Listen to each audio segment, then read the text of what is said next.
Hong Kong. Night. No official venue.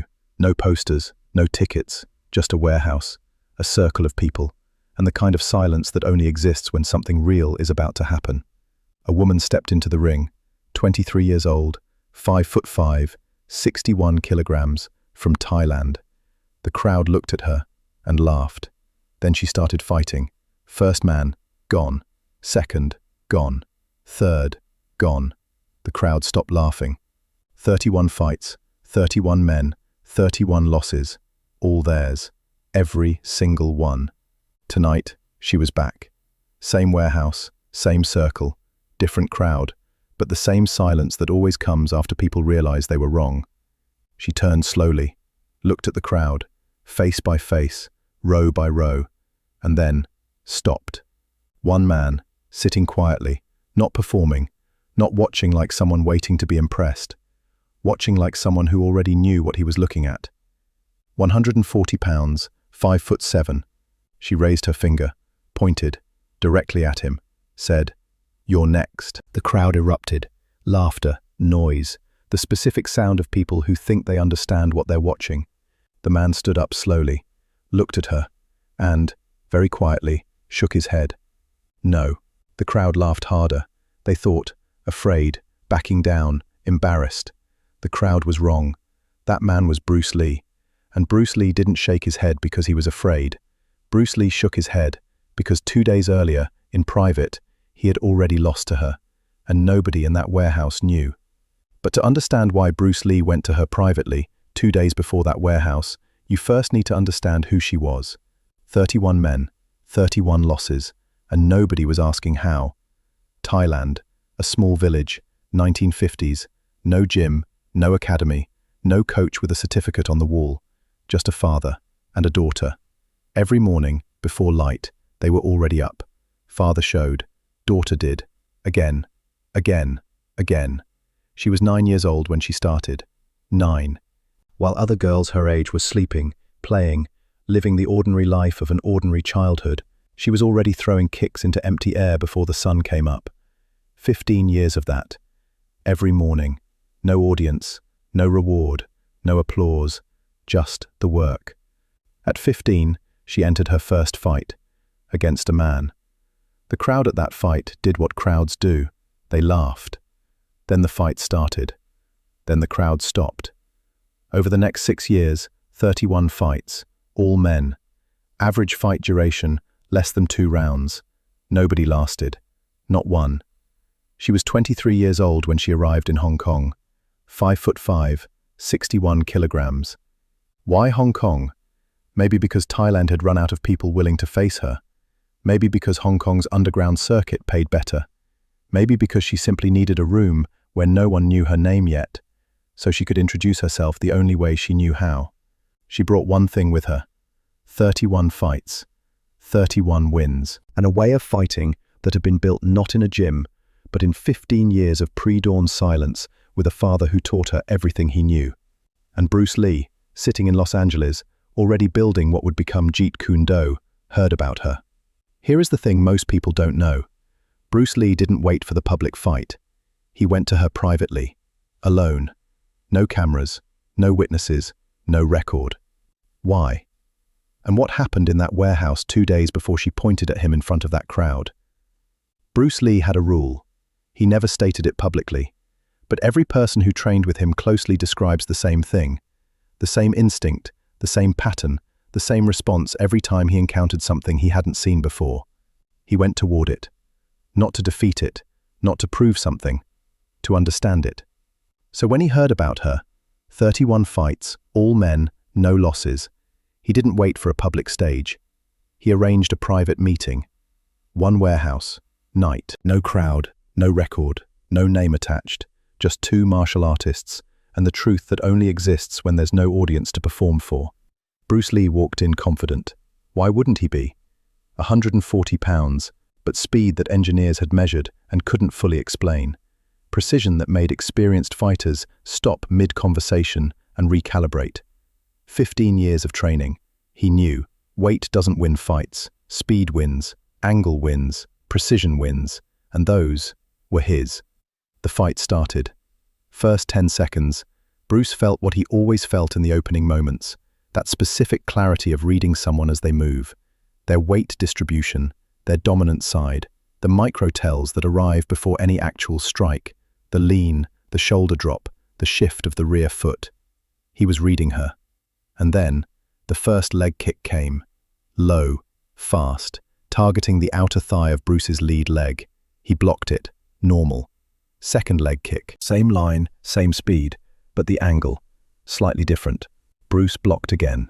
But this time, his blocking arm registered something he hadn't expected. A dull, spreading numbness. Not pain, not injury, something more precise than both. The specific kind of impact that comes from a strike that was designed, over 15 years, to do exactly that. Third kick, this time straight to Bruce Lee's left leg. Not his arm, his leg. His lead leg, the one his entire footwork system depended on. For 1 second, 1 full second, it didn't respond the way it should. Bruce felt it. Not panic, not fear. Something colder and more specific than both. I don't have an answer for this. She wasn't stopping. She wasn't adjusting. She wasn't thinking. She was just working. The same way she had worked every morning since she was 9. Leg kick, then leg kick, then leg kick, setup, timing, angle, reset, over and over, a rhythm that Bruce Lee's training had not specifically prepared him for, because his system was built around a different set of principles. Speed over power, angle over force, economy of motion. All of those things were still true, but there was a range, a specific, low, repeated impact range, where her training and his training were not speaking the same language. And she lived in that range completely. Bruce tried. His speed, still there. His footwork, working, but working harder than it should. His angles, finding responses, but finding them slightly late. Because the leg wasn't fully cooperating. Because those kicks, accumulating, not dramatic, not cinematic, were doing exactly what 15 years of daily practice had designed them to do. They were eroding the foundation. The fight continued. Bruce pushed. She worked. And then, it was over. She won. Bruce Lee, 5'7", 140 pounds, the man who had found Jeet Kune Do, lost to a 23-year-old woman from Thailand, in private. No crowd, no cameras, no witnesses, no record. He didn't fall dramatically, didn't argue, didn't explain. He stood, took one breath, and then did the thing that separated him from everyone else who has ever been in that position. Most people, when they lose to someone they didn't expect, do one of two things. They deny it, or they hide it. Bruce Lee did the third thing, the thing almost nobody does, when there's no audience to perform it for. Bruce Lee looked at her.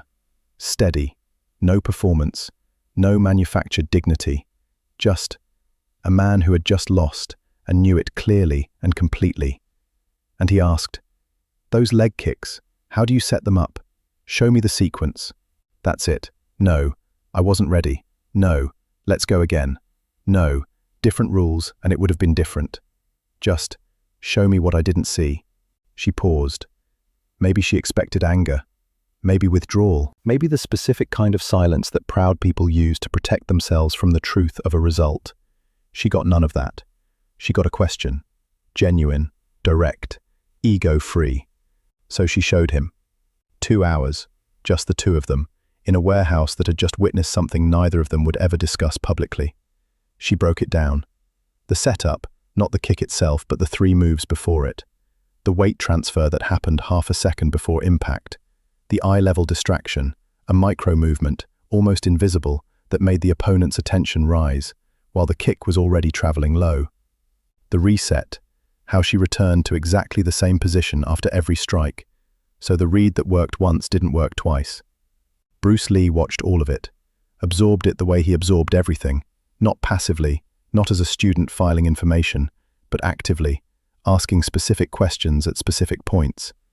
That weight shift, is it before or during? The angle of the hip on the third kick, is that always the same? What does the setup look like when you're in a longer range? Questions that came from someone who is genuinely trying to understand the architecture, not to defend against it, but to know it from the inside. 2 hours. This is the moment that almost no one includes in any version of Bruce Lee's story. Not the fight, not the loss. This moment. A man who had just been defeated, sitting across from the person who defeated him and asking them to teach him why. There is a quote, words Bruce Lee wrote in his private notebooks, later compiled into the Tao of Jeet Kune Do, that most people have read on posters. Research your own experience. Absorb what is useful. Reject what is useless. Add what is essentially your own. People put that on gym walls, on phone wallpapers, on motivational videos with slow piano music playing underneath. Nobody asks what experiences he was researching. Nobody asks what the word useful actually cost before he was willing to call something that. This night was one of those costs. A private warehouse, a loss he didn't announce, 2 hours of asking someone who beat him to show him how. That's what research your own experience actually means. Not a comfortable self-reflection on a Sunday morning. A warehouse, a loss, and the specific discipline required to stay in the room and keep asking questions when every instinct trained by ego says to leave. And 2 days later, when she stood in that ring, in front of that crowd, and raised her finger and pointed it directly at him, Bruce Lee had a choice. Get in the ring, or shake his head. He shook his head, and the crowd saw fear. But in Bruce Lee's mind, something completely different was happening. The crowd saw a small man, a powerful woman, a refusal. Conclusion: afraid. That's the story the crowd wrote in real time. It is completely wrong. Here is what was actually happening in Bruce Lee's mind when he shook his head. The leg kick sequence, mapped. The setup, understood. The weight transfer before impact, timed. The eye-level distraction, identified. The reset position, catalogued. Everything she had shown him in that 2-hour session, it was there. All of it. In the specific, structural, detailed way that Bruce Lee stored anything he had genuinely learned. Not memorized, known. So the question wasn't, can I beat her? The question was, what does this fight produce that the private session didn't already give me? If he won, a woman lost publicly. Nothing learned, nothing gained. One more result that told him nothing new. If he lost, public humiliation. And still, nothing new, because he already had everything this fight could teach. He took it 2 days ago, in private, without an audience, without a result that needed to mean something to anyone but him. The public ring had nothing left to offer. So, he shook his head.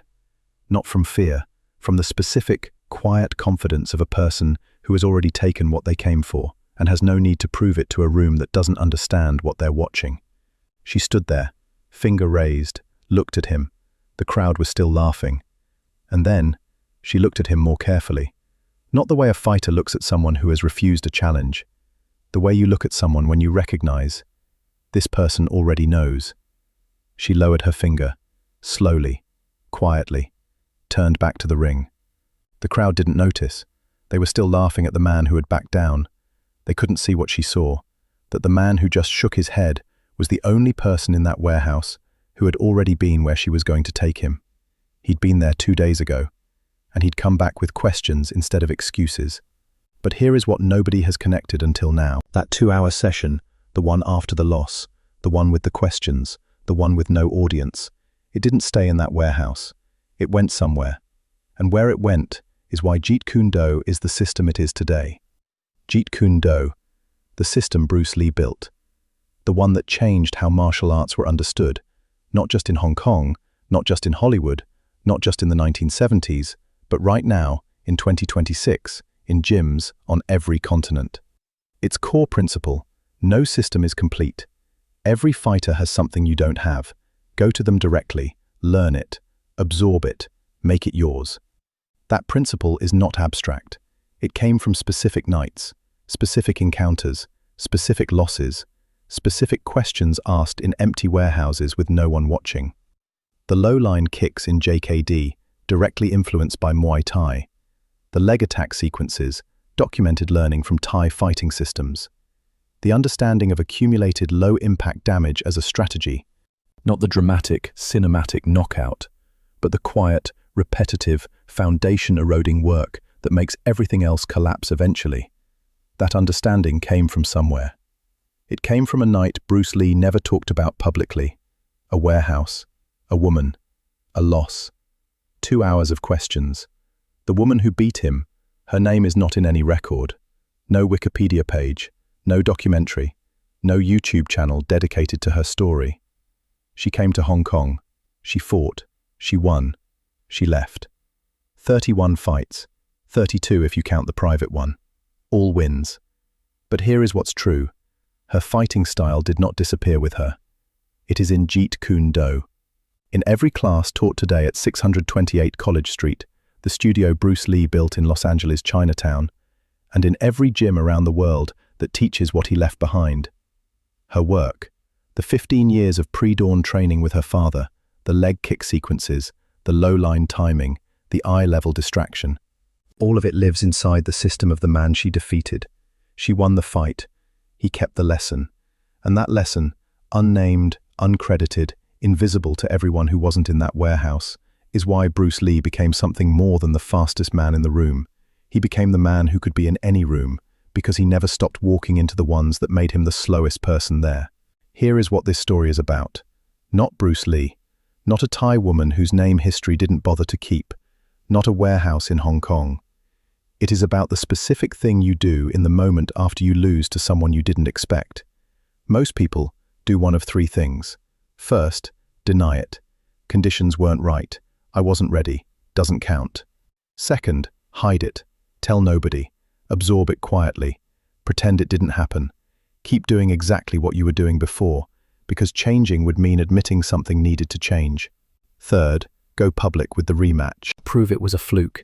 Win in front of people. Restore the image. Bruce Lee did the fourth thing. The thing almost nobody does, especially with no audience to perform it for. He asked, "Show me what I didn't see." No crowd, no camera, no one to perform the humility for. Just a genuine question from a person who wanted to understand more than they wanted to be right. That question, that specific, ego-free, genuinely curious question, is the most powerful thing Bruce Lee ever did in a martial arts context. Not the one-inch punch, not the two-finger push-ups, not the speed drills that made cameras blur. This, sitting across from the person who just beat you and asking them to explain how. That capacity to receive a loss without architecture, without excuse, without the door of denial, and to turn immediately toward the question, what can I learn here? That is not a martial arts skill. That is a human one. And it is the hardest one to build, because it requires something that no amount of training makes comfortable. It requires you to be genuinely fine with not knowing, in front of someone who just proved you didn't. Bruce Lee was fine with that. In a warehouse, in the dark, with no one watching. Are you? Think about it. Drop your honest answer in the comments. Part 2 picks up where this ends, and it goes somewhere this part couldn't reach alone. Part 1 ended with a question. Are you genuinely fine with not knowing, in front of someone who just proved you didn't? Part 2 starts with a different question, harder. What does a person actually become after they sit across from the person who just beat them and ask, "Show me what I didn't see"? Not in front of an audience, not for a camera, not because it makes them look humble and wise. In the dark, in a warehouse, with no one watching, because they genuinely, actually, wanted to know. Bruce Lee asked that question, and the answer he received, in 2 hours with a 23-year-old woman from Thailand, didn't stay in that warehouse. It traveled, into notebooks, into private sessions, into a system that would change how the entire world understood what a martial art is supposed to be. But here is what part 2 is really about. Not what Bruce Lee learned that night, what he learned about learning from that night. The difference between those two things. That difference is the thing that separated him from everyone else who ever stepped into a ring. And it is the thing this story has been building toward since the first second she raised her finger and pointed it at him. But first, there is something that happened in the days after that private session, something Bruce Lee did that his closest students describe as the most unusual thing about him. Not his speed, not his power. This. Dan Inosanto, one of Bruce Lee's closest students, the man who trained under him longer than almost anyone, the man Bruce Lee trusted to run his school at 628 College Street in Los Angeles' Chinatown when he wasn't there. Years after Bruce Lee died, Inosanto was asked about his teacher. Not about the speed, not about the one-inch punch, not about the films, about how he learned. And Inosanto said something that most people have never heard. Bruce traded information with people. If he knew someone studying a style he didn't know, he would go to them. He would teach them something from JKD. They would teach him something from their system. An exchange, no hierarchy, no pride, just, what do you have that I don't? Trade, not study, not observation. Trade. The word matters, because trade implies equality. It implies that the person you are learning from has something of genuine value, not something you are graciously accepting from beneath them, but something you are exchanging for something of equal worth.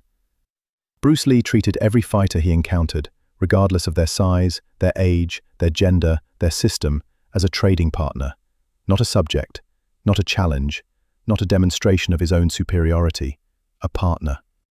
The Thai woman in that warehouse, she was a trading partner. She had something Bruce didn't have. 15 years of Muay Thai, built from the ground up, in a system Bruce's own training had gaps against. He had something she didn't have, Jeet Kune Do's structural understanding of economy, of angle, of the minimum force required for maximum result. The exchange happened. 2 hours, no audience, no record, no name attached, just two martial artists trading what they knew in a dark warehouse in Hong Kong. And here is what made it unusual. Most people, even the ones who say they are open to learning, only learn from people they already respect, from people who look the part, who have the credentials, who fit the image of what a teacher is supposed to look like. They filter the lesson through the teacher. If the teacher doesn't match the idea of a teacher, the lesson doesn't get in. Bruce Lee had no filter. He didn't care if you were 23. He didn't care if you were a woman. He didn't care if you came from a system that most people didn't take seriously. He cared about one thing only. Do you have something I don't have? If yes, he was already paying attention. But the question is, where does that capacity come from? How does a person develop the ability to sit across from someone who just defeated them and genuinely, without performance, without ego protecting itself, ask them to continue? Bruce Lee had a specific answer to that, and the answer is written in his own words. There is a story Bruce Lee told to his students, many times, different versions, same core. A master pours tea into a visitor's cup. The cup fills, and the master keeps pouring. Tea spills over the rim, over the table, onto the floor. The visitor says, "Stop! The cup is already full." The master says, "Like this cup, you are full of your own opinions, your own conclusions, your own certainties. How can I show you anything unless you first empty your cup?" Bruce Lee kept this story in his notebooks, told it to students who came in already knowing. Students who had records, students who had trophies, students who had trained for 20 years and arrived at his school with a cup so full there was no room for anything new. He didn't fight the cup. He didn't argue with what was in it. He simply said, "Empty it first." But here is what most people miss about that story. It isn't about being humble as a performance. It isn't about pretending you know less than you do.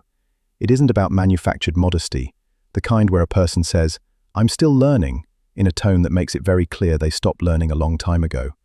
It is about something more structural than that. It is about the relationship between certainty and perception.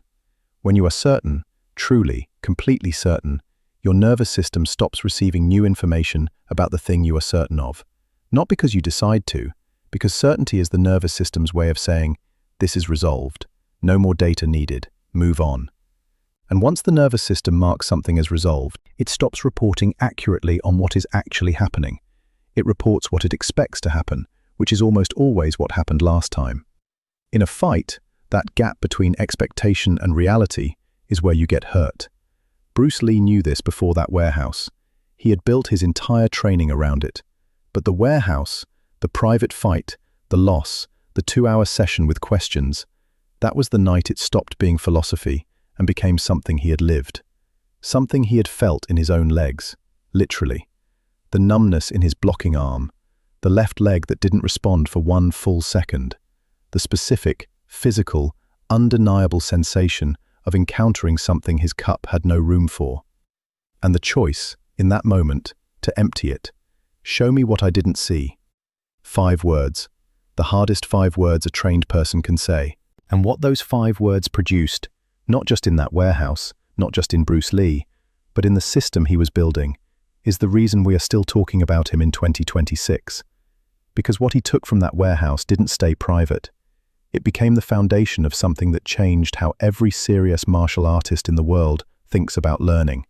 Jeet Kune Do, the way of the intercepting fist. Bruce Lee founded it officially in 1967, but it was never finished. That was the point. Most martial arts systems are finished. They have a set of techniques, a curriculum, a beginning and an end, a black belt that means you have completed the system. Jeet Kune Do has no black belt. Because Jeet Kune Do is not a system in that sense.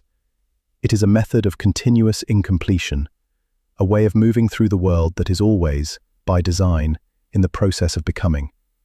Bruce Lee said it directly, using no way as a way, having no limitation as limitation. People quote this. Most people treat it as poetry. It is not poetry. It is a precise operational instruction, built from specific encounters, specific losses, specific nights in specific warehouses, where what Bruce Lee thought he knew turned out to be one room in a much larger house. The low line kicks in JKD, directly from Muay Thai, the leg attack sequences built from documented exchanges with Thai fighters. The understanding that accumulated low-impact damage, quiet, repetitive, not cinematic, can erode a foundation more effectively than a single dramatic strike that came from a left leg that didn't respond for 1 second in a Hong Kong warehouse. But beyond the specific techniques, what Jeet Kune Do absorbed from that night was something more fundamental than a kick. It absorbed a standard for what counts as real knowledge. Before that warehouse, Bruce Lee knew a great deal, more than almost anyone alive. He had trained since childhood. He had studied every system he could access. He had built a framework so refined that engineers and physicists had tried to measure it and couldn't fully explain it. He had a full cup. After that warehouse, he had something better. He had a cup with a hole in it, a structural opening, deliberately maintained, that allowed new information to keep arriving, keep flowing through, keep informing the system without settling into certainty and stopping the reception. This is what Dan Inosanto was describing when he talked about trading. Bruce didn't accumulate knowledge the way most people do, by adding to a stack that gets taller and more fixed over time. He circulated it, absorbed, tested, refined, exchanged, in again, continuously. No stack, no ceiling, no point at which the cup was considered full. And the woman in that warehouse, with her 31 fights, her 15 years of pre-dawn training, her leg kick sequences that had ended every man she'd ever faced, she was the person who showed him that the hole in the cup was not a flaw. It was the feature. And here is the part of this story that connects everything. The warehouse, the private loss, the public refusal, the philosophy, the system, to right now, to you, to the room you are sitting in as you watch this. Because the question this whole story has been asking, it isn't about Bruce Lee at all. Think about the last time you were wrong. Not wrong about something small. Wrong about something you had built a significant part of your identity around. Something you were certain of. Something you had trained for, prepared for, told other people you were good at. And then, someone showed you weren't. Not publicly, not dramatically, just cleanly, quietly, undeniably. The left leg that didn't respond for 1 second. What did you do in the moment after? Most people run the 3 defaults. First, they explain, I wasn't ready, different conditions, doesn't count. The explanation is not for the other person. The explanation is for the cup. The cup cannot be empty. Therefore, what just happened must not have been real. Second, they withdraw, go quiet, tell nobody, carry the loss like a secret that would cost them something if it got out. Because the loss, in this version, is evidence of a flaw. And the flaw must be hidden, or it becomes the story other people tell about you. Third, they go looking for the rematch. Prove it was a fluke, win publicly, restore the image. The image, not the knowledge, the image. Bruce Lee did the fourth thing, in a dark warehouse, with no one watching, with no audience to perform it for. He turned to the person who had just beaten him and asked, "Show me what I didn't see." 5 words, not as a performance of humility, as a genuine question from a person who understood that the loss was data, not shame, not failure, not evidence of a flaw. Data. Specific, precise, hard-won data about a gap in the system, data that could only be collected by going directly to the source of the gap, the person who found it. And here is the thing about that approach, the thing that makes it rare. It requires something no amount of physical training makes easier. It requires you to value the knowledge more than the image, more than the record, more than the reputation, more than what the people outside the warehouse think of you after they've heard what happened inside it. Most people cannot do that. Not because they are weak, because the cup has been filling since childhood, with identity, with reputation, with the specific investment that comes from years of telling yourself and other people, this is who I am. And emptying it, even briefly, even partially, feels like losing something that might not come back. Bruce Lee had found a way to empty it without losing it, to receive the loss without the loss becoming the story, to keep the hole in the cup open so the next lesson could arrive the same way this one did, in a warehouse, in the dark, from someone unexpected. And the result of keeping that hole open, the result of all the warehouses, all the private sessions, all the questions asked without an audience, is something you can still touch today, right now, in 2026. Bruce Lee died on July 20th, 1973. He was 32 years old. Enter the Dragon, his final film, was released 6 days later. He never saw the audience receive it. He never saw the gyms that opened because of it. He never saw the fighters, in every weight class, every country, every style, who describe him as the reason they started. He never saw the MMA revolution of the 1990s, built on exactly the principle he articulated in a warehouse in Hong Kong, that no single system is complete, that the best fighter takes from everything, that the only honest martial artist is the one who keeps the cup empty enough to keep learning. He never saw any of it. He built it, and left it, for people he would never meet, in years he would never reach. And the woman from Thailand, who started it all, her name is not in any record. No Wikipedia page, no documentary, no statue, no school named after her. She came to Hong Kong. She fought. She pointed at a man in a crowd. He shook his head. She understood why. And she went back to whatever came next in her life, carrying 32 wins instead of 31.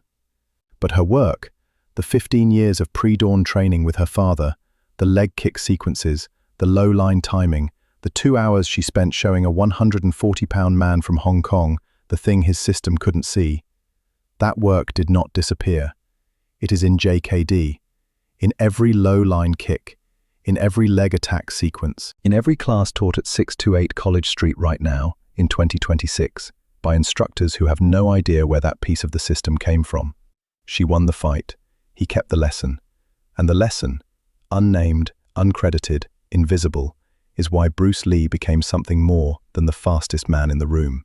He became the man who understood that the fastest man in the room is always, eventually, the second fastest. But the man who keeps asking, "Show me what I didn't see," that man never stops getting faster.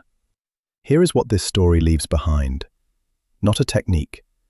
Not a lesson about Muay Thai or Jeet Kune Do or the mechanics of a low-line kick. Something simpler and harder. The most powerful thing a trained person can say, in any field, in any room, at any level, is 5 words. Show me what I didn't see. Not after they have performed the appropriate amount of reflection. Not in a controlled setting where the lesson arrives comfortably and fits neatly into what they already know. In the dark, in the warehouse, right after the loss, with no one watching, with nothing to gain except the knowledge. Bruce Lee was 32 years old when he died. In 32 years, he changed how martial arts were practiced. He changed how Asian people were seen on screen. He built a system that is still being taught on every continent. He influenced fighters who are competing right now, in 2026, in events that wouldn't exist without the principle he articulated in a warehouse with a woman whose name history didn't keep. He did all of that in 32 years. Not because he was the most gifted, not because he was the strongest, the most naturally talented, the most physically equipped, because he was the most willing to sit in a dark room with the person who just proved he was wrong and ask the hardest question a a trained person can ask. What did I miss? Think about your own cup. How full is it? Not with knowledge, you probably have plenty. With certainty. With the specific, settled, no more data needed certainty that has closed you off to something you haven't learned yet. Because somewhere, in some warehouse, is the person who has that thing. The question is whether you'll ask, whether you'll stay in the room, whether you'll say, "Show me what I didn't see." Drop your answer in the comments. Part 1 is linked in the description. And if this landed, you already know what to do.